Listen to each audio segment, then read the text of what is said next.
Nós estamos estudando a palavra de Deus em Isaías e hoje vamos estudar Isaías capítulo 5. O desejo de Deus em relação ao pecador. Deus tem desejos também e Ele tem desejos em relação ao pecador. Nós já aprendemos em algum momento da sua vida cristã, aqueles que já têm algum tempo de jornada cristã, já viram na palavra de Deus que Deus não tem prazer no quê? Na morte do perverso. Nós sabemos o que não agrada ao Senhor. Muitos cínicos, pessoas cínicas, né? Dizendo que Deus, se Deus é um Deus bom, por que Ele deixa certas coisas acontecerem, coisas más acontecerem?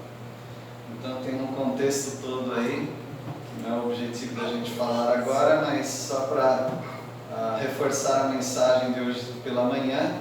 O mundo está no que está, não é por causa de Deus não, é por causa do pecado. Então, o mundo sofre as consequências do pecado. Então uma pessoa boa pode ter um câncer devastador, quanto uma pessoa que moralmente não é boa nesse mundo. Então não faz diferença nenhuma.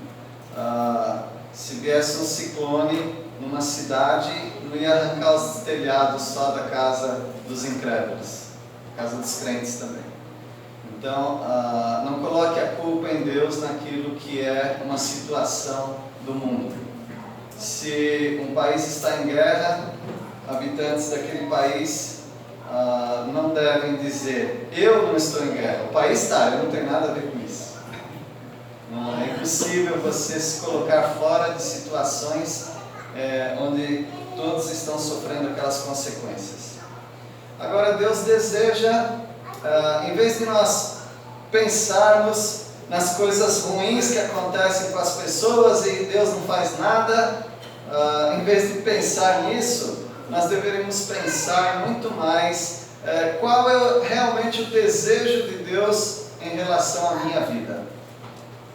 Cuida da sua vida. O que Deus quer de você? Qual é o desejo de Deus em relação ao pecador? Visto que todos nós somos pecadores. O contexto de Isaías tem 66 capítulos, não é? Isaías profetizou, teve um ministério de mais de 50 anos.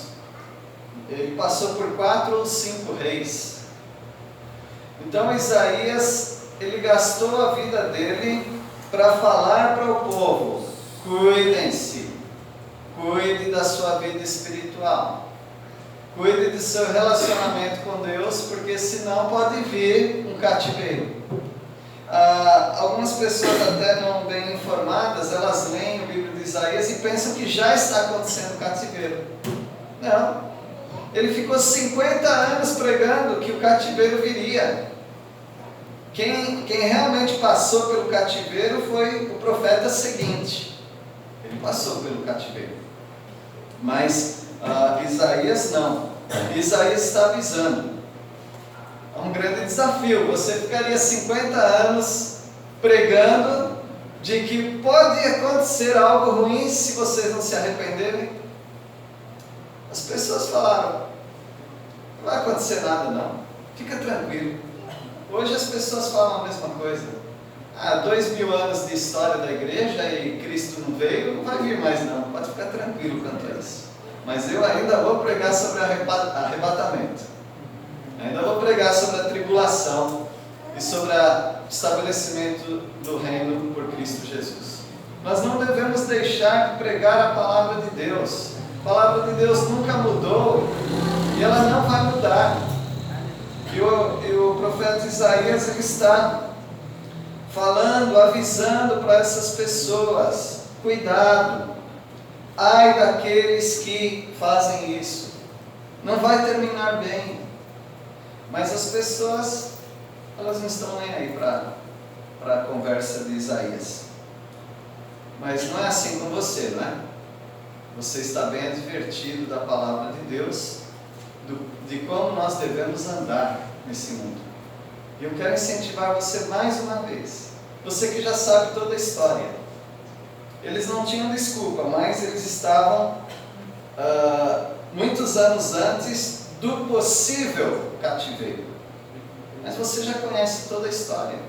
Você sabe que mais uma vez Deus cumpriu a palavra dele. Aqueles que não se arrependeram sofreram as consequências. E nós devemos falar isso para as pessoas. O que Deus deseja das pessoas? Primeira coisa, não fique falando para as pessoas: olha, Deus quer que você vá para a igreja. Essa não é a mensagem. Essa não é a mensagem. Você tem que falar o que Deus quer das pessoas. Realmente. Ir para a igreja é uma consequência muito boa daquele que aceita a palavra de Deus, quer ter comunhão com aqueles que também aceitam a palavra. Mas tem algo muito vital para as pessoas. Deus quer que você produza bons frutos. Você tem que falar isso para as pessoas. Não é para falar para crentes? Não. Para falar para todo mundo. Só que você já adianta. Você não vai conseguir. Mas então você dá uma mensagem e deixa a pessoa no desespero? Se as pessoas estivessem realmente desesperadas, elas correriam para Deus. Elas estão muito tranquilas. Mas nós precisamos falar para elas: quem não produzir bom fruto vai ser cortado, vai ser lançado no fogo. Mas não tem o perigo delas correrem para as boas obras? Não, se você conseguiu chegar nesse ponto, fica tranquilo que você vai poder falar mais ainda de que as boas obras delas não são bons frutos. Porque a palavra de Deus diz que as obras de justiça delas não prestam. Elas têm que produzir bons frutos que vêm de Deus. A fonte está em Deus, em Jesus Cristo. Você tem que falar para eles, para os pecadores, não que essa mensagem não sirva para você, mas você já passou por esse processo. Mas você tem que falar para os pecadores que eles devem se humilhar diante de Deus. Produzir bons frutos, eu não consigo. Então se humilhe. Humilhe-se diante de Deus. Não existe mensagem hoje sobre humilhação. Existe mensagem sobre exaltação. Inclusive em muitas igrejas. Eu sou cabeça, não a cauda. Eu estou exaltado, não humilhado. Mas você tem que continuar com essa mensagem. Que as pessoas se humilhem. E, claro, com tudo isso, fica óbvio que elas aceitem a palavra de Deus. É isso que nós temos que falar. Não é muito repetido, não, isso? Bom, Isaías pregou isso durante 50 anos. E você admira Isaías, não admira? Ele prega melhor do que qualquer pessoa que eu conheço. Mas ele pregou essa mensagem. Então nós aprendemos no capítulo 5 de Isaías sobre o desejo de Deus. E eu quero ir até, enquanto a gente puder, nesses versículos, sobre produzir bons frutos, sobre se humilhar e sobre aceitar a palavra de Deus. Esse é o desejo de Deus para a sua vida hoje, para a vida dos seus parentes sem Cristo, para a vida de todos os seus amigos que ainda não conhecem a palavra de Deus ou que conhecem. Que eles produzam bons frutos, que eles se humilhem diante de Deus, claro, e que eles aceitem a palavra de Deus. Que produzam bons frutos. Versículo 1, Isaías capítulo 5. Bom, mas antes de ler esse versículo, eu estava pensando o quanto nossa região é linda, né? Eu gosto muito da nossa região, é muito bonita.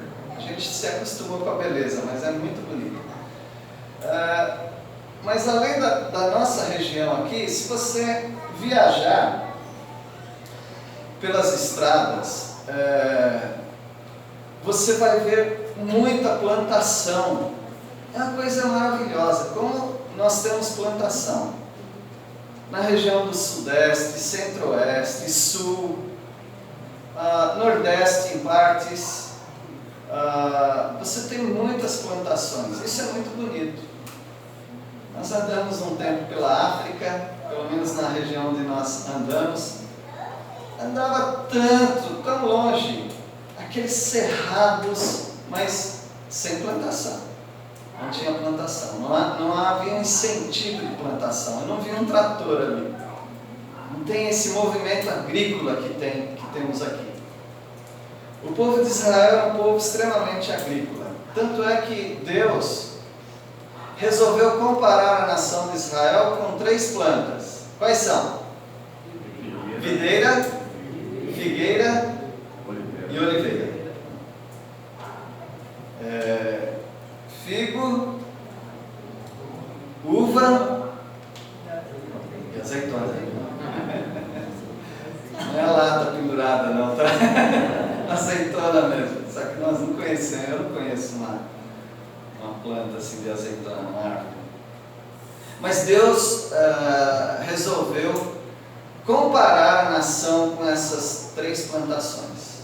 E Ele vai usar uma dessas plantações para falar da nação de Israel e os bons frutos que deveria dar, mas não deu.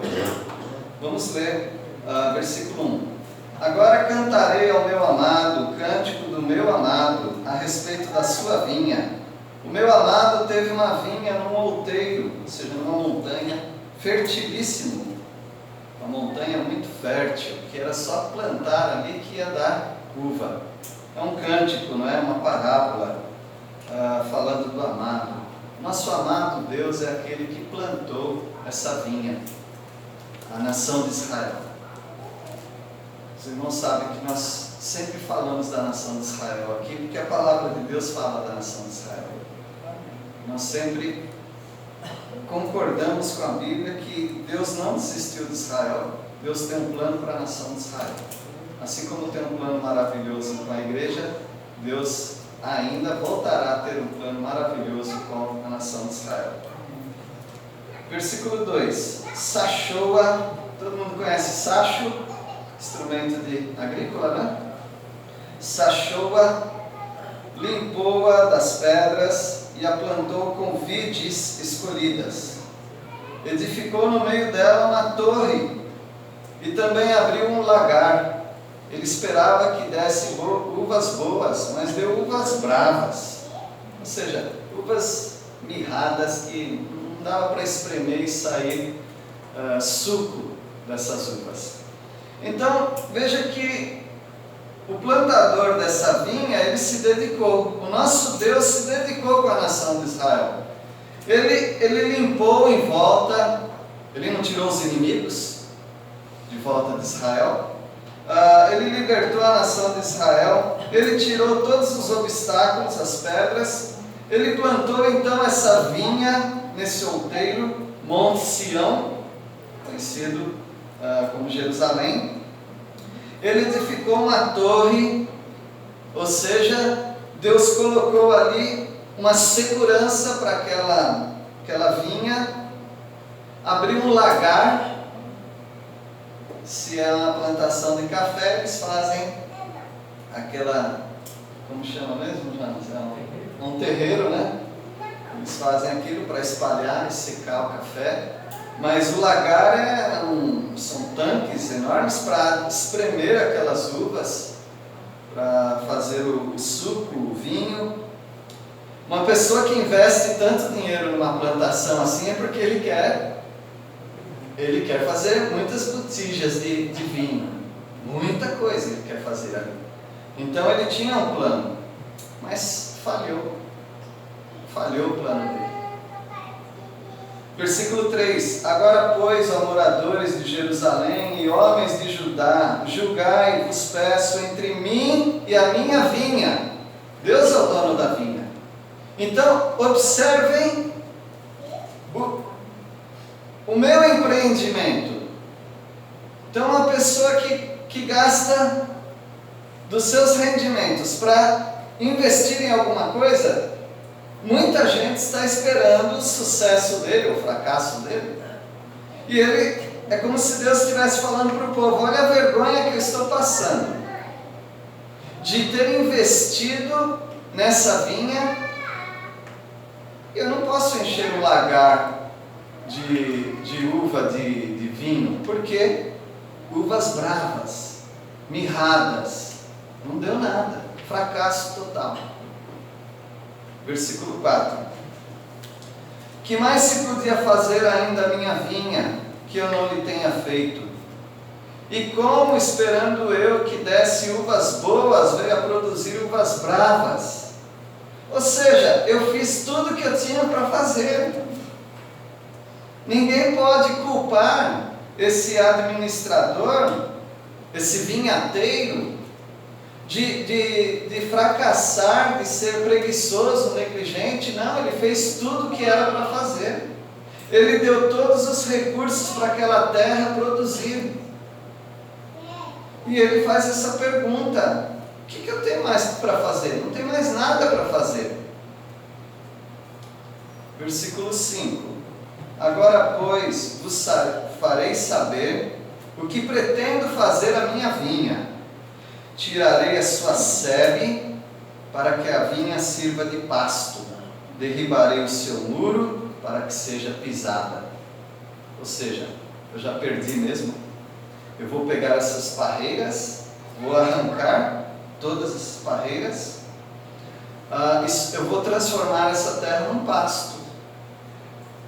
E a torre, o muro que eu construí ali, eu vou derrubar. Vou preencher os buracos da estrada. Vou cascalhar as estradas. É isso que eu vou fazer. Não serviu para nada. Não é a mesma coisa que Jesus falou a respeito do sal? Se o sal não vier a salgar, para que serve? Para ser lançado. E é isso que esse vinhateiro, o nosso Deus, resolveu fazer com a nação de Judá. Não está produzindo nada mesmo, então eu vou acabar com tudo. Ele já falou assim para Moisés, lembram? Vou destruir esse povo. Moisés se interpôs. Não. Não mate esse povo. Pode me matar, mas não mata o povo. Deus deu mais uma chance. E Deus tem dado mais uma. Tem dado várias chances. Como talvez para muitas pessoas, Deus tem dado várias chances. Mas elas não produzem bons frutos. Elas não creem. E aqueles que creem, nem sempre são bons crentes. Eles começam a fracassar na produção de fruto, ou de frutos. Versículo 6. Torná-la-ei em deserto. Não será podada, nem sachada, mas crescerão nela espinheiros e abrolhos. Às nuvens darei ordem que não derramem chuva sobre ela. Então esse vinhateiro aqui, ele tem poder, né? É alguém que manda até nas nuvens. E ele fala: sabe de uma coisa? Não vou fazer mais pasto, não. Nem pasto eu vou fazer. Eu vou deixar aquilo deserto. Vou deixar crescer os espinhos, crescer as pragas. E também vou falar para as nuvens não derramarem mais chuva ali. Está bravo, né? Ele está bravo. Eu não queria que Deus me considerasse uma vinha que não produz uva. Eu não queria que Deus tivesse essa atitude comigo. Embora eu sei pela palavra do Senhor que eu não vou perder a salvação, mas nós estudamos isso hoje pela manhã também, haverá um tribunal para os crentes. E ali seremos examinados quanto à produção de frutos na obra do Senhor, na vinha do Senhor. A nação de Israel, até o momento, está fracassando. Versículo 7. Porque a vinha do Senhor dos Exércitos é quem? É a casa de Israel. E os homens de Judá são a planta dileta do Senhor, preferida do Senhor. Este desejou que exercessem juízo E eis aí quebrantamento da lei, justiça. Ou seja, Deus queria exercer justiça e eis aí clamor. Deu tudo errado. Será que alguém poderia falar a respeito de você que você deu errado? Não seria bom isso, né? Porque você foi sachado. Alguém investiu na sua vida. Alguém limpou os desembaraços. Alguém abriu o caminho para você chegar até a justiça, a palavra de Deus. Estudamos hoje pela manhã também sobre vestes. Vestes de justiça. É Cristo Jesus quem dá, mas alguém nos conduziu até Cristo, não foi? Então alguém limpou todos os obstáculos, tirou as pedras para nós transitarmos nesse caminho de justiça, para nós produzirmos frutos. Quantos anos você tem? O que você tem produzido para o Senhor até o momento? Ou o que você deixou o Senhor produzir na sua vida até o momento? Porque uma vinha, eu não sei exatamente quanto tempo dura, mas eu sei mais ou menos quanto dura a nossa vida. Eu sei, vocês não gostam que eu fale. 70. Aí se você for mais robusto, 80, mas aí é cheio de reclamação também. Mas hoje nós temos centenários, graças a Deus por isso. Mas, meus irmãos, será que não está na hora da gente produzir mais e mais e mais? Porque se tem uma coisa que empresário quer é lucro, não é? Empresário quer lucro. Esse que plantou a vinha é um empresário. Ele não plantou para dar prejuízo, ele plantou para dar lucro. Já era para ele estar enchendo os carros lá as carroças, né? De tonéis de vinho para vender para vários lugares. Assim também o nosso Deus, Ele plantou uma vinha. E Ele quer dessa vinha frutos. E quer que esse fruto se espalhe para o mundo inteiro, através da pregação do Evangelho. Nós temos que produzir para o Senhor, porque nós somos feitos para isso. Nós não fomos feitos para outra coisa, fomos plantados para produzir frutos que agradem ao Senhor. Então esse é o desejo de Deus. Para o pecador sem Cristo, qual seria o bom fruto que ele poderia produzir, ou ser produzido nele? Crer em Cristo Jesus como seu Salvador. Para nós que já cremos, quais seriam os frutos que poderíamos deixar o Senhor produzir em nós? Não vou falar porque é uma lista enorme de tantas coisas que você poderia produzir para Deus. E há espaço para todo mundo.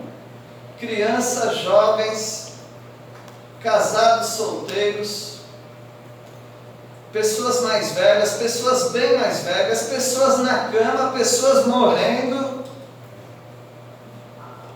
Todas as pessoas crentes em Cristo Jesus têm a oportunidade de produzir bons e muitos frutos. Amém? Amém. Deus quer isso da sua vida. Qual é o outro desejo de Deus? Quer que se humilhem. Deus quer que as pessoas se humilhem, que o pecador se humilhe, tanto aquele que ainda não aceitou a salvação em Cristo, como aquele que já é um crente em Cristo Jesus e que tem vivido uma vida cá e lá, uma vida sem compromisso com o Senhor, uma vida sem fruto, que se arrependa disso. Tem um outro texto da palavra de Deus que o vinhateiro ia fazer a mesma coisa. Daí alguém falou: não, peraí, dá mais uma chance. Vamos cavocar em volta. Vamos colocar esterco. Vamos ver se produz dessa vez.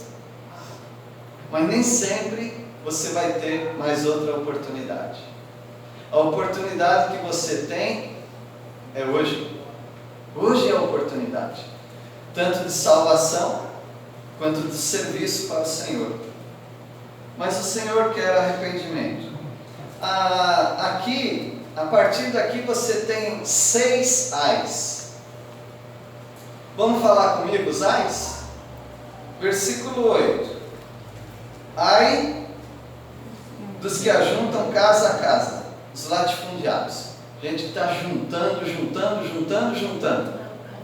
Ai dos que estão juntando coisas. Opa, estou aqui no meio, você não está não? Você não sabe quanta coisa você tem, até o dia que você tem que fazer uma mudança. Versículo 11. Ai dos que se levantam pela manhã e seguem o quê? Bebedice. Ai dos bêbados. Esse aqui, eu não vou falar se eu estou aqui não, tá? Esse eu não estou. Mas ai dos que estão bebendo. Claro, bebidas fortes. Versículo 18. Ai dos que puxam para si a iniquidade. Outro ai. Pessoas iníquas. Versículo 20, outro ai. Ai dos que ao mal chamam bem, e ao bem chamam mal. Ou seja, trocaram a ética, trocaram as coisas certas, passaram a ser erradas, e as coisas erradas passaram a ser certas, né? Na visão deles. Mais um ai. Deve ser o 5º, né? Você está contando? Ótimo. Versículo 21. Ai dos que são sábios aos seus próprios olhos. Todos nós, né? Presunçosos. Achar que somos mais do que realmente somos. Versículo 22. O 6º ai. Ai dos que são heróis para beber vinho e valentes para misturar bebida forte. De novo os bêbados, né?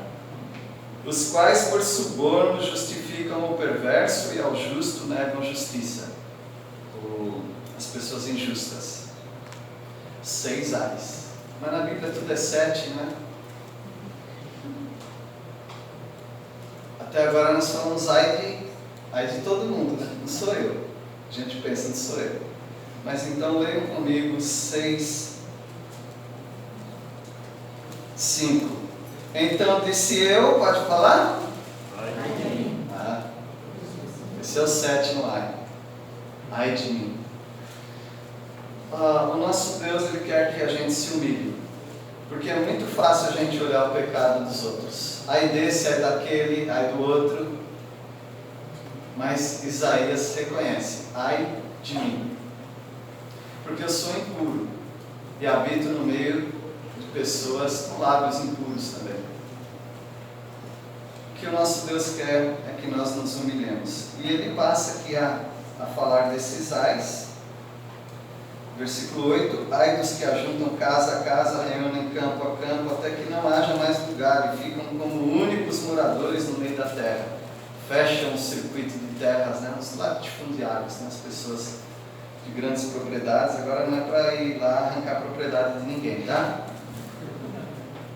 Versículo 9. A meus ouvidos disse o Senhor dos Exércitos: em verdade muitas casas ficarão desertas, até as grandes e belas, sem moradores. Deus vai tirar, aqui para a nação de Judá, vai tirar todo mundo das casas. Os ricaços estavam maltratando, oprimindo os pobres, certo? Quem foi para o cativeiro? Os ricos. E quem ficou na casa dos ricos? Os pobres. Deus deu a terra toda para os pobres. Eles ficaram ali. Eles ficaram com as plantações, ficaram com as casas, com os animais, ficaram com tudo. E a Babilônia deixou eles ficarem com isso. E eles foram empregados da Babilônia, os pobres, que acabaram se enriquecendo, né? Versículo 10. 10 geiras de vinha não darão mais do que um bato, e um homer cheio de semente não dará mais do que um efa. Esse versículo quer dizer nada, né? Mas vamos lá. Vamos ver se esse versículo quer dizer alguma coisa agora. 10 gegas é o equivalente a 2,5 hectares de terra, ou seja, 25.000 metros quadrados. Se você pegar uva, pelo menos, é mais, tá? Mas pelo menos a cada metro quadrado você tem uma parreira que dá ali vários cachos e pelo menos você tem ali 2 litros de uva, de suco de uva espremida. Isso quer dizer que eles poderiam ter aqui 50.000 litros de vinho, de suco de uva. Para isso foi feito o lagar, né? Mas então, eles têm 25.000 metros quadrados de terra, de vinha, né? Como fala aqui. Mas não darão mais do que um bato. Um bato são 23 litros. 23 litros. Não dá. Um engradado. É muito pouco. Foi um fracasso. E diz também que um homer cheio de semente, ou seja, um pote de 2 litros de semente, imagina 2 litros de semente, quanto que dá para você plantar. Mas aqui fala que 2 litros de semente vai dar um efa, 22 litros. 22 litros, ou seja, é uma repetição, né? Eles tiveram nessa plantação toda 23 litros. Então Deus está dizendo que é isso que vai acontecer. Já que a nação de Israel não produziu nada, também Deus está trazendo como juízo para eles isso. Saiba de uma coisa, se você não produzir para o Senhor, em determinado momento da sua vida, provavelmente você não vai produzir depois. E tem muitas pessoas pensando isso. Eu vou servir a Deus mais tarde, mais tarde, mais tarde. Ela não produziu quando ela poderia. E provavelmente ela não vai produzir depois também. Sempre vai ser mirrado. Então nós devíamos ser abundantes. Você é abundante nos seus estudos, no seu trabalho. Você faz cursos de aprimoramento para ganhar melhores posições, para ter melhores salários. Você vai produzindo na sua vida acadêmica, profissional, mas e na obra do Senhor? Não seria uma vergonha no tribunal de Cristo você dizer para o Senhor que você foi muito próspero naquilo que você fez, nos seus estudos, no seu trabalho, para se sustentar, para sustentar sua família? Mas e na obra de Deus? Aquela obra em que normalmente você tem frutos de salvação, de pessoas convertidas, pessoas edificadas, pessoas transformadas, pessoas que saem de uma situação de desespero para uma situação de alegria, saem do reino das trevas para o reino da luz do Senhor. É isso que nós, os crentes, devemos produzir. Não 23 litros em 25 mil metros quadrados de terra, né? Nós temos muitos recursos. A gente tem a tendência de falar que temos poucos recursos. Nós temos a palavra de Deus, nós temos a oração e nós temos pessoas que querem nos ouvir. Sim, há pessoas que querem nos ouvir. E nós deveríamos então ir atrás, não das pessoas. Tem gente que já quer sair da igreja, vou atrás de todo mundo. Não, você tem que ir e perguntar para o Senhor: o que o Senhor quer que eu faça na sua vinha? O que o Senhor quer que eu faça nessa seara? Porque tem muita coisa para fazer e Ele tem um lugar para você. Alguém, porque são muitas pessoas, elas falam: acho que Deus não quer me usar. Como não? Porque eu não tenho essa capacidade, porque a minha situação civil é essa, porque Deus vai usar todo mundo. É claro que não da mesma maneira, mas Deus vai usar todos aqueles que se colocarem à disposição dEle. É isso que o Senhor quer. É o desejo do Senhor, mas para isso nós temos que nos humilhar. E é isso que o texto todo está falando. Nos próximos versículos, versículo 11: ai dos que se levantam pela manhã e seguem a bebedice, continuam até alta noite, até que o vinho os esquenta. Vamos lendo até o versículo 17. Versículo 12: liras e harpas, tamboris e flautas e vinho há nos seus banquetes, porém não consideram os feitos do Senhor, nem olham para as obras das suas mãos. Portanto, meu povo será levado cativo por falta de entendimento. Os seus homens terão fome, e a sua multidão se secará de sede. Por sua cova aumentou o seu apetite, abriu a sua boca desmesuradamente. Para lá desce e glória em Jerusalém, e o seu tumulto e o seu ruído, e quem nesse meio folgava. Então a gente se abate, e o homem se abriga, e os olhos dos altivos são humilhados. Mas o Senhor dos exércitos é exaltado em juízo. Deus é o santo, é santificado em justiça. Então os cordeiros se passearão como em pastios seus, e os lugares pisados pelos gordos servirão de alimento a forasteiros. Daí Deus está dizendo então que vocês não estão nem aí para o Senhor, vocês não consideram os feitos do Senhor, estão aí tocando harpas, tamboris, flautas, bebendo seus vinhos, e o povo vai ser levado para o cativeiro. Por quê? Por falta de entendimento, por causa dos nobres, por causa dos príncipes, por causa dos juízes, dos sacerdotes, daqueles que deveriam orientar o povo. E a multidão vai se secar de sede.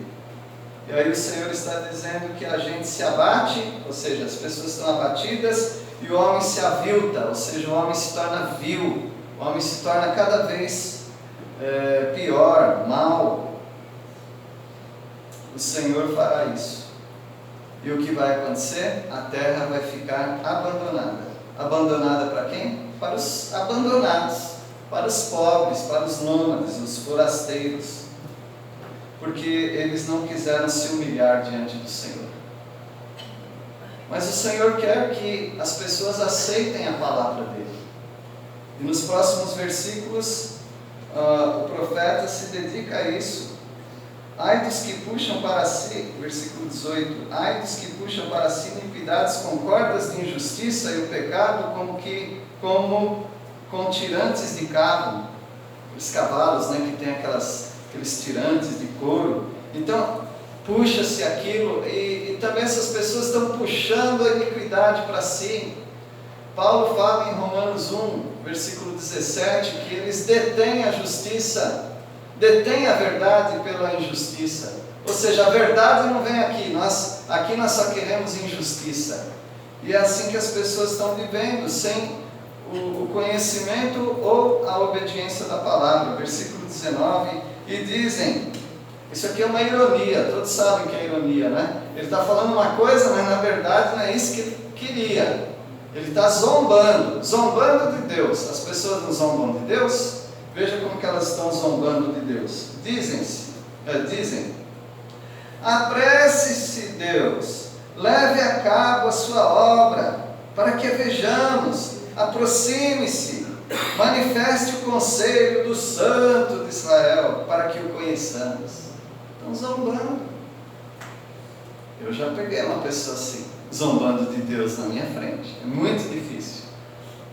Você precisa ter muita mansidão naquele momento. Mas as pessoas estão assim, Deus, quem é Deus? Mostra aí quem você é. Mostra os seus grandes feitos, mostra a sua justiça, queremos te conhecer. Ai dos que ao mal chamam bem e ao bem mal, que fazem da escuridade luz e da luz escuridade.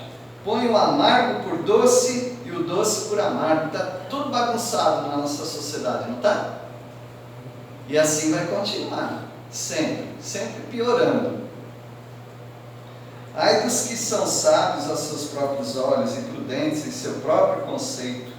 Ai dos que são heróis para beber vinho, já lemos o 22, 23, 24 agora. Pelo que como a língua de fogo consome o restolho, e a erva seca se desfaz pela chama, assim será a sua raiz como podridão, e a sua flor se esvaecerá como pó. Porquanto rejeitaram o quê? A lei do Senhor dos Exércitos, e desprezaram o quê? A palavra do Santo de Israel. Você pensa que dá para desprezar a palavra do Senhor e passar ileso, sem nenhum machucado? Não. Você não pode ridicularizar a palavra do Senhor. O Senhor quer, Ele deseja que você seja uma bênção. Se você não está sendo ou não quer ser, humilhe-se e aceite a palavra do Senhor. Por isso, versículo 25, se acende a ira do Senhor contra os incrédulos, o seu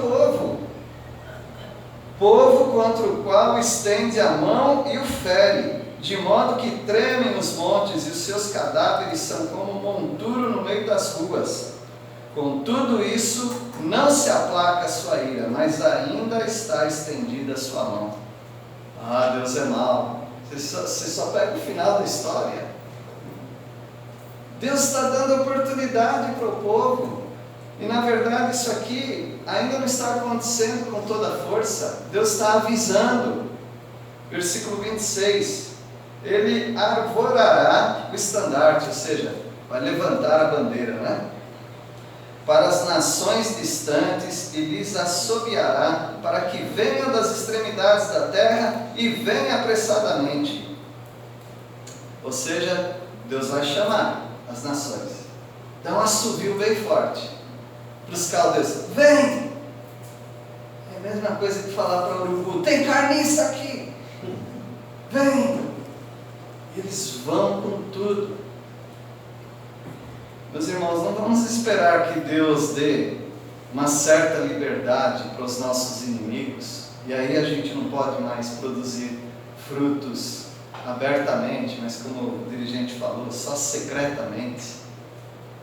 Versículo 27, não há entre elas cansado, entre as nações, né? Nem quem tropece, ninguém tosqueneja nem dorme, não se lhe desata o cinto dos seus lombos, nem se lhe rompe das sandálias a correia.